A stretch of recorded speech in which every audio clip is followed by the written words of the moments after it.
So students, our next topic is, and the next characteristics of the supermarket is, the prices of the products are generally lower than the types of retail stores.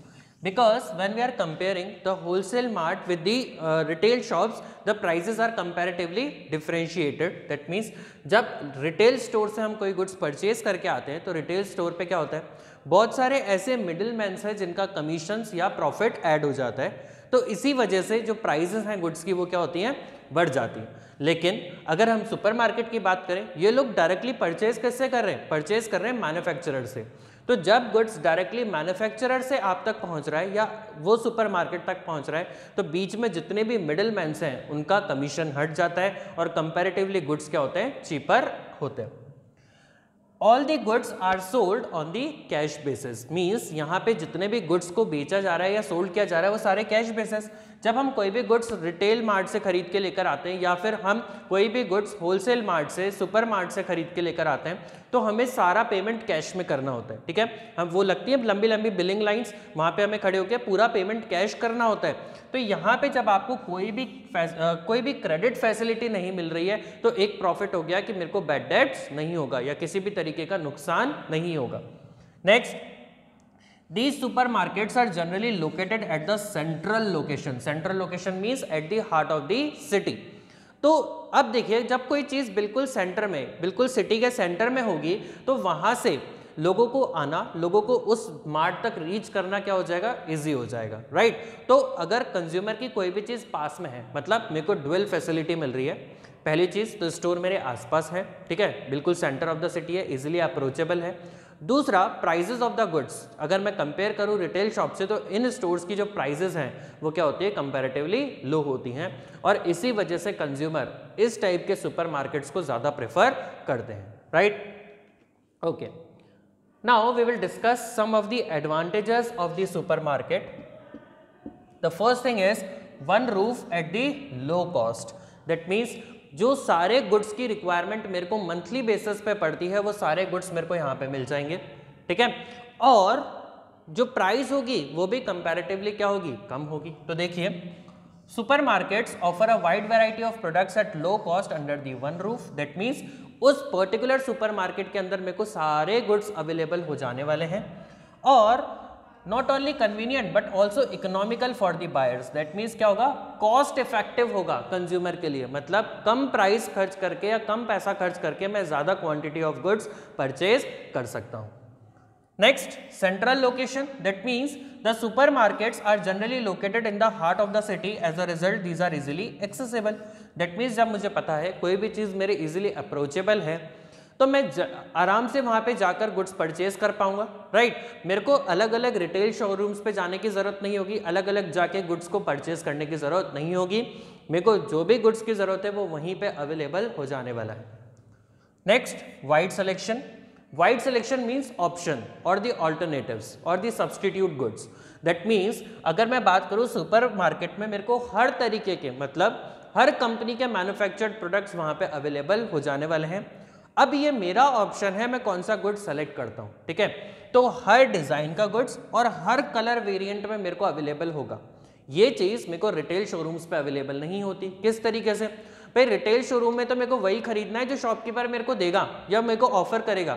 अब हो सकता है उसके पास सारी variety of goods available ना हो, लेकिन अगर सुपरमार्केट्स की बात की जाए तो मुझे सारी वैरायटी ऑफ गुड्स वहाँ पे अवेलेबल होने वाली हैं, सारी डिज़ाइन के प्रोडक्ट्स अवेलेबल होने वाले हैं, सारे कलर वेरिएंट में अवेलेबल होने वाले हैं। तो मैं अपने अकॉर्डिंग, मेरी चॉइस के अकॉर्डिंग गुड्स को परचेज कर सकता हूँ, right. Next,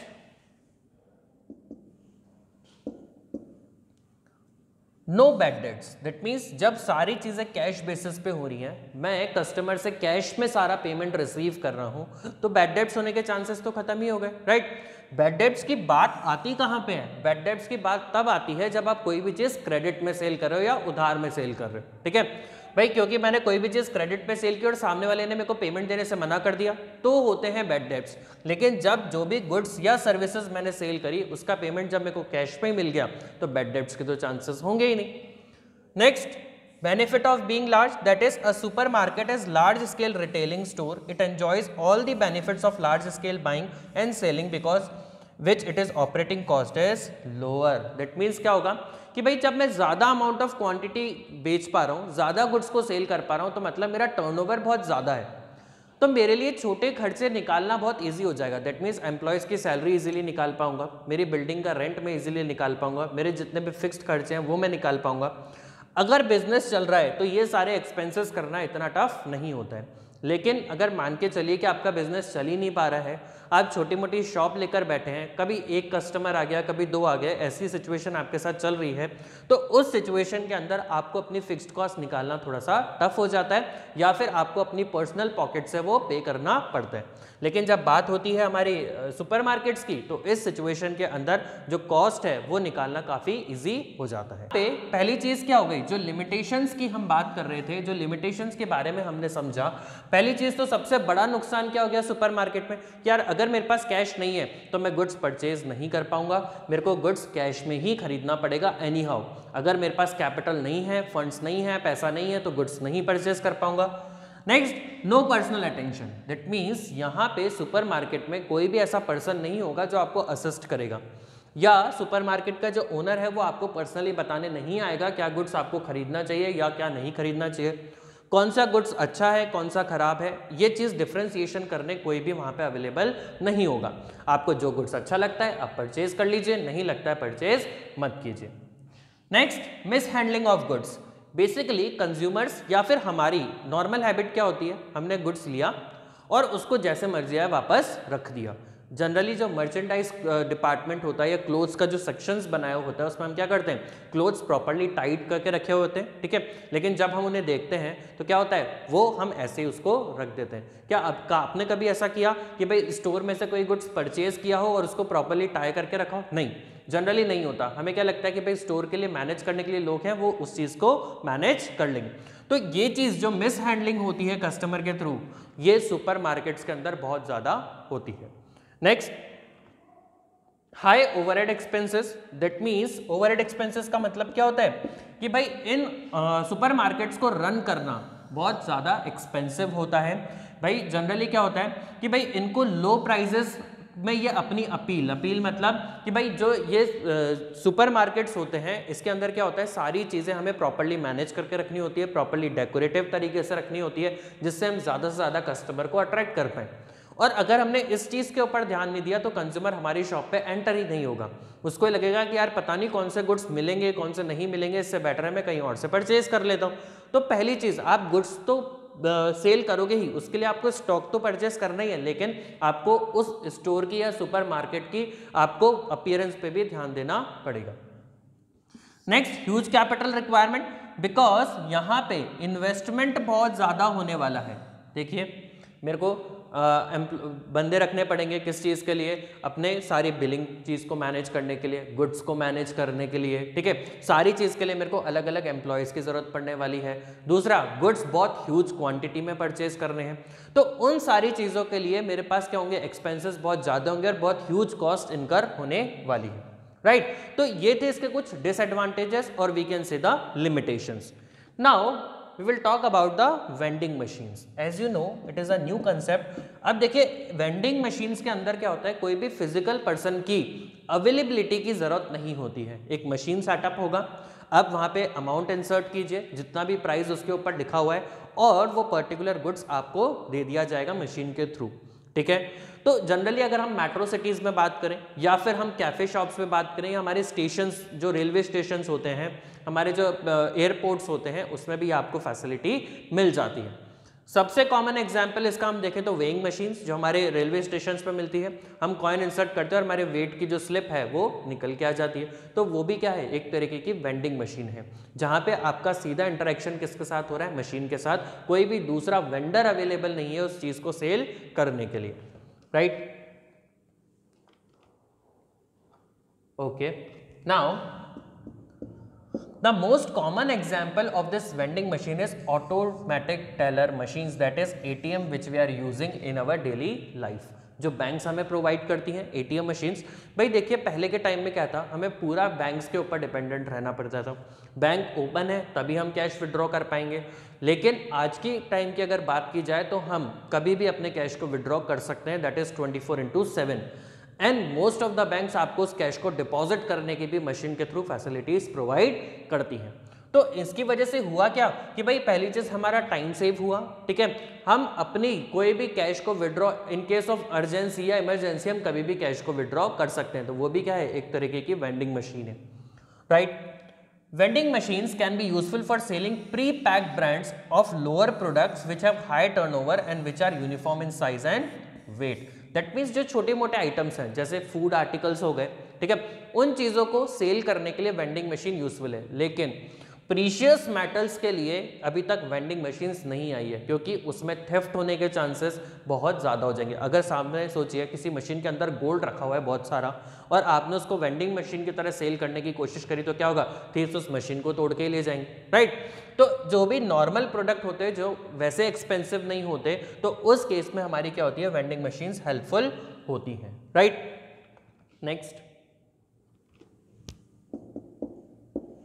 okay, apart from that special packs has been developed for the machines. The machines have to be made reliable on their operations. मतलब जब भी ये machines आती हैं मार्केट के अंदर तो पूरा इनकी रिलायबिलिटी चेक की जाती है कि मशीन्स एक्यूरेट क्वांटिटी सेल कर रही है ना, ऐसा भी ना हो कस्टमर ऑर्डर तो एक ही क्वांटिटी कर रहा है और 10 क्वांटिटीज निकल कर आ रही, तो पूरी उसकी रिलायबिलिटी चेक की जाती है, पूरा उसका प्रॉपर इंस्पेक्शन किया जाता है और उसी के बाद उसको मार्केट में रखा जाता है, right.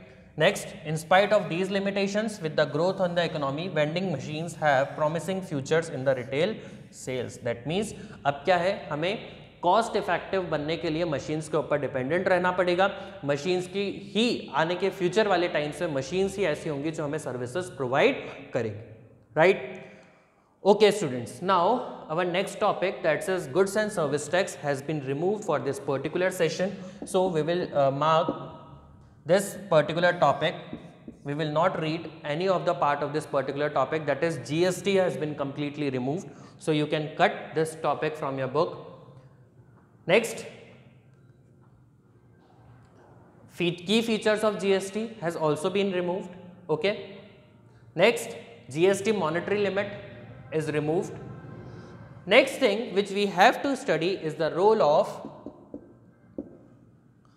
of commerce and industry associations in promotion of internal trade. That means अब जो हमारी ये organizations हैं जो काम कर रही हैं इंटरनल ट्रेड को इंक्रीज करने के लिए, वो कैसे हेल्पफुल रहती है बिजनेस के लिए, उसके बारे में बात कर लेते हैं। देखिए, association of business and industry houses are form to promote and protect their common interest and goals. That means भाई देखिए, इंटरनल ट्रेड अगर बिजनेस बढ़ेगा तो इकोनॉमी का डेवलपमेंट होगा, तो ये जो इंडस्ट्रीज हैं ये क्या करती हैं, इनका काम है इकोनॉमी का डेवलप करना, ठीक है, इकोनॉमी को डेवलपमेंट करना। तो ये दोनों के लिए बेनिफिशियल है, एक बिजनेसमैन के लिए भी बेनिफिशियल है। क्यों? अगर नए नए बिजनेसेस डेवलप होंगे तो क्या होगा, प्रॉफिट जनरेशन, लोगों को एम्प्लॉयमेंट मिलेगा। और दूसरी चीज़ क्या है कि भाई ये इंटरेस्ट, लोगों के इंटरेस्ट के लिए, क्योंकि जब इकोनॉमी डेवलप होगी, अलग अलग फैसिलिटीज़ आपको प्रोवाइड की जाएंगी, आपका बेटर इंफ्रास्ट्रक्चर मिलेगा, तो नॉर्मल पब्लिक के लिए भी ये बेनिफिशियल होगा, right. So there are some kinds of industries, that is Association Chambers of Commerce and Industries, Confederation of Indian Industries and Federation of Indian Chambers of Commerce and Industry of FICCI. That means ये कुछ ऐसी basic industries है जो हमारे economy development के लिए या फिर हमारे इंटरनल ट्रेड जो इंडिया के अंदर हो रहा है उस ट्रेड को प्रमोट करने के लिए हेल्प करती हैं, right. The association has been playing a catholic role in strengthening the internal trade to make it important for the overall economic activity. That means देखिए, अगर इंडिया का ट्रेड स्ट्रांग होगा तो ये इंडिया के लिए बेनिफिशियल तो होगा ही होगा, साथ में हमारा एक्सपोर्ट भी बढ़ेगा। एक्सपोर्ट बढ़ने से क्या होगा, फॉरेन करेंसी इंडिया के अंदर आएगी, फॉरेन करेंसी इंडिया के अंदर आएगी तो जो हमारा लोन चल रहा है वर्ल्ड बैंक का वो हम इजीली पे आउट कर पाएंगे, या फिर अगर हमें कोई भी गुड्स एंड सर्विसेज, कोई भी capital goods that is machinery अगर हमें परचेज करनी है फॉरेन कंट्रीज से तो वो भी कर पाएंगे। तो गवर्नमेंट को क्या होता है, sufficient amount of foreign currency अपने पास मेंटेन करके रखनी पड़ती है। अगर वो रिजर्व कम होता है तो ये इंडस्ट्रीज गुड्स को एक्सपोर्ट कराने में भी आपकी हेल्प करेंगे, right. Okay, now what are the basic functions of these kinds of industries? First thing is interstate movement of goods. Interstate का मतलब क्या हुआ? The chambers of the commerce and industries help in many activities that is concerning interstate movement of goods which includes registration of vehicles. That means देखिए, जो भी goods आप move करने वाले हैं एक जगह से दूसरी जगह, ठीक है, उसमें क्या होता है, आपको कोई एक मीडियम ऑफ ट्रांसपोर्टेशन चाहिए होता है, तो उस व्हीकल का रजिस्ट्रेशन कराने का काम। Movement of goods that is surface transport, surface means by land, ठीक है, हमारे गुड्स दो ही तरीके से मूव होते हैं, बाय लैंड और बाय एयरवेज। तो जब सरफेस मूवमेंट की बात आती है तो हमारे आते हैं रोडवेज, ठीक है, तो रोडवेज की हेल्प से किस तरीके से गुड्स मूव करेंगे उसमें हेल्प करा जाएगा। Construction of highways and roads, देखिए जब प्रॉपर कनेक्टिविटी होगी, ठीक है, तभी गुड्स को हम मूव कर पाएंगे, तो उसके लिए हाईवेज बनवाना, रोड्स कंस्ट्रक्ट करवाना, ये काम भी किसका है? इन्हीं इंडस्ट्रीज का है। Next is octroi and other levies. देखिए बेसिकली ऑक्ट्रॉय एप्लीकेबल कब होता है? ऑक्ट्रॉय एप्लीकेबल होता है जब कोई भी एक पर्सन दूसरी स्टेट में जाकर बिजनेस करता है तो उसको वहां की पर्टिकुलर स्टेट गवर्नमेंट से परमिशन लेनी पड़ती है। तो basically octroi and local taxes are the important source of revenue for the local government. That means Rajasthan की गवर्नमेंट है तो राजस्थान के लिए बेनिफिशियल होगा, कोई गुजरात का पर्सन राजस्थान में बिजनेस करेगा तो ऑक्ट्रॉय पे करेगा, अगर कोई गुजरात का पर्सन कहीं और जाके बिजनेस करता है तो वहाँ की गवर्नमेंट को पे करेगा। तो बेसिकली ये टैक्स लिया जाता है कि हम आपको परमिशन दे रहे हैं हमारे स्टेट में बिजनेस करने की, और अगर आपको परमिशन चाहिए तो ये टैक्स आपको पे करना पड़ेगा, उसी का नाम क्या होता है? Octroi, right. Third one is harmonisation of sales tax structure and the value added tax. Means यहाँ पे क्या करते हैं, ये जो इंडस्ट्री है ये एक इंपॉर्टेंट रोल प्ले करती है, किस लिए? Interacting with the government to harmonise the sales tax structure in the different state. Harmonisation मतलब सब टैक्सेस के बीच में यूनिफॉर्मिटी मेंटेन करना। भाई ऐसा तो नहीं होना चाहिए ना कि एक स्टेट में बिजनेस करना बहुत ज़्यादा कॉस्टली और एक में बहुत ज़्यादा सस्ता, ठीक है। तो हार्मोनाइजेशन मतलब एक यूनिफॉर्मिटी मेंटेन करोगे आप टैक्स स्ट्रक्चर में। गवर्नमेंट से अपील की जाती है कि भाई अगर आपको बिजनेस ग्रो करवाना है अपनी इंडस्ट्रीज में तो टैक्स में थोड़ी सी कमी करनी पड़ेगी, टैक्स स्ट्रक्चर को आपको वापस से चेंज करना पड़ेगा, right. Next, marketing of agro products and related issues. That means the Association of Agriculture and other federations plays an important role in marketing of agro products. Agro products means agriculture product, right? Agro products means agriculture products, ठीक है। तो basically क्या होगा कि भाई agriculture, आपको पता है इंडिया का बेसिक सोर्स क्या है? एग्रीकल्चर। हम इसी के बेसिस पे क्या कर सकते हैं? डेवलपमेंट ला सकते हैं। किस तरीके से? ज़्यादा से ज़्यादा एग्रीकल्चर होगा, अदर पार्ट्स में इसकी सप्लाई की जाएगी।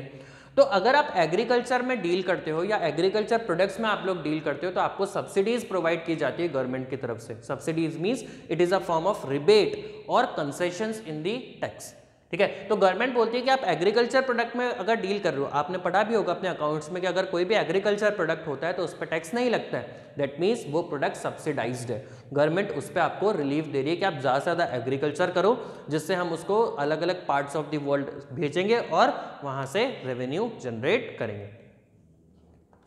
Next is weight and measures.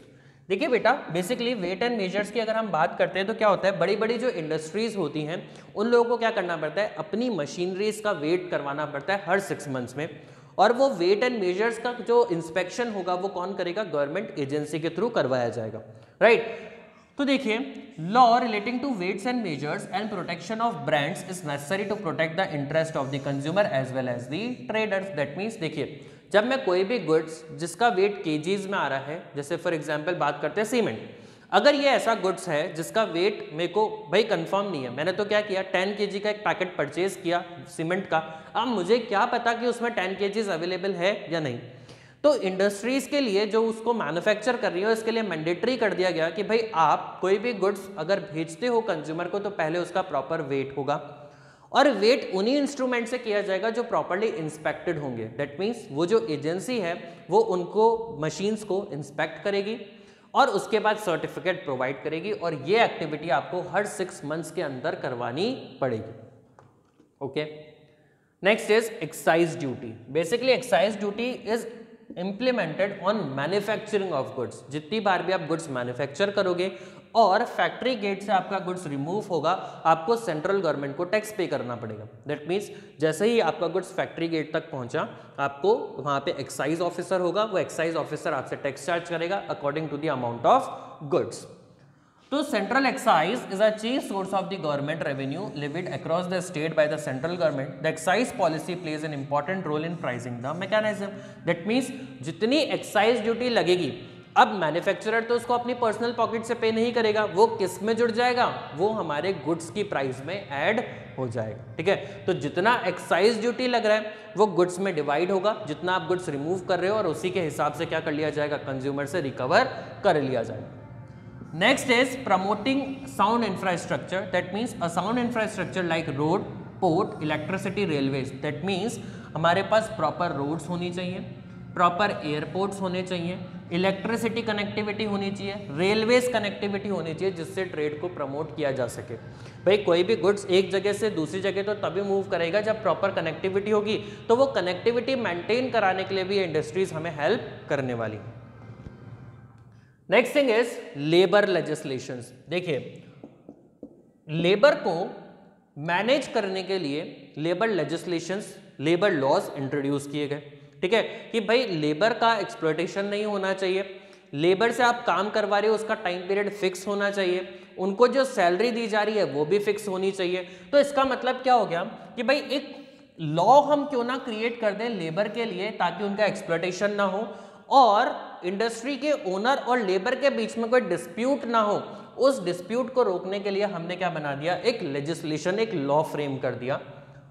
The chambers of commerce and industries and government are constantly interacting with the issues like labor laws. That means government इसके ऊपर पूरा ध्यान रखती है कि भाई किसी भी तरीके से लेबर का एक्सप्लॉयटेशन नहीं होना चाहिए, जितना उससे काम कराया जा रहा है उसके हिसाब से उसको सैलरी भी पे करनी चाहिए, और किस तरीके से उसको रिट्रेंच किया जाए, मतलब अगर लेबर को हटाना है किसी काम से तो उसके भी प्रोविजंस हैं कि भाई आप कैसे रिट्रेंच कर सकते हो। फॉर एग्जांपल, अगर आप कहीं पे काम कर रहे हो, कहीं पे जॉब करने जा रहे हो और एम्प्लॉयर आपको हटाना चाहता है, तो ये कॉन्ट्रैक्ट में लिखा रहता है कि आपको उसको 3 मंथ्स की सैलरी देनी पड़ेगी, या तो 3 मंथ्स का नोटिस या 3 मंथ्स की सैलरी, जो उसके लिए कन्वीनियंट हो वो आपको पे करेगा, उसके बिना आपको रिमूव नहीं कर सकता। ये हमारा कौन सा लॉ बोल रहा है, लेबर लॉ। तो ये प्रोविजंस किसने बनवाए हैं, सेंट्रल गवर्नमेंट ने बनाए हैं, और किसके लिए, लेबर के एक्सप्लॉयटेशन को रोकने के लिए। So students, this is all with our chapter. I hope you have understood all the things, all the topics which we have covered in this particular part. So please see all the 3 videos so it will become more convenient to you to understand whole chapter. We will meet in our next video. Till then, goodbye and take care.